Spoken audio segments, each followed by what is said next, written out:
Sir నాకు ఒక SIM card కావాలి. నా ఫోన్ లో ఉన్న సిమ్ సరిగ్గా పనిచేస్తలేదండి, నెట్ వస్తలేదు. ఆ బ్రాండ్ ఇవ్వండి, అదైతే మా ఊర్లో నెట్ బాగుతుందంట. ఇవ్వండి ఇవ్వండి. అర్థమైంది సార్. ఆధార్ కార్డ్. సార్ ఇగో. ఓకే సార్, మీరేమైనా ఇంట్లో కాల్ సెంటర్ ని రన్ చేస్తున్నారా ఏంటండి?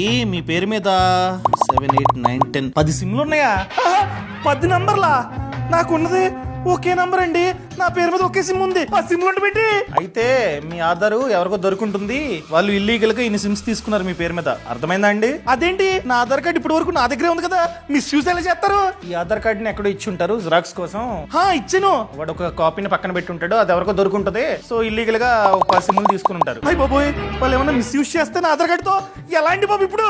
ఏం కంగారు పడకండి, ప్రభుత్వం ఇలాంటి కేసులు ఎన్నో నమోదవుతున్నాయి అని చెప్పి ఒక వెబ్సైట్ ని తీసుకొచ్చింది. దాని పేరు TAFCOP Sanchar Saathi. So ఈ వెబ్సైట్ ని ఓపెన్ చేసి ఆల్రెడీ మీకు నంబర్ ఉంది కదా, ఆ నంబర్ ని ఎంటర్ చేయండి. ఓటీపీ వస్తుంది, ఓటీపీని ఎంటర్ చేయండి. అంతే, మీ పేరు మీద ఎన్నైతే నంబర్స్ ఉన్నాయో అవన్నీ వచ్చేస్తాయి. సో ఇక్కడ మీకు ఒక నంబరే ఉంది. సో మిగతావన్నీ సెలెక్ట్ చేసి నాట్ మై నంబర్ అని చెప్పి క్లిక్ చేయండి. అంతే, రిపోర్ట్ కొట్టండి. వెంటనే అవన్నీ పోతాయి అన్నమాట. అర్థమైందా అండి?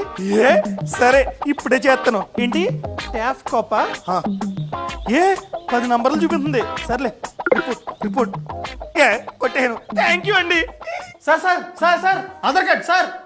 ఇదండి సిచ్యువేషన్. ఇలా మర్చిపోయి వెళ్ళిపోతే జరగదా స్కాము? సో ఈ సమాచారాన్ని ప్రతి ఒక్కరికి షేర్ చేయండి అండ్ ఈ ఛానల్ని సబ్స్క్రైబ్ చేసుకోండి. Boss wala. Be the boss.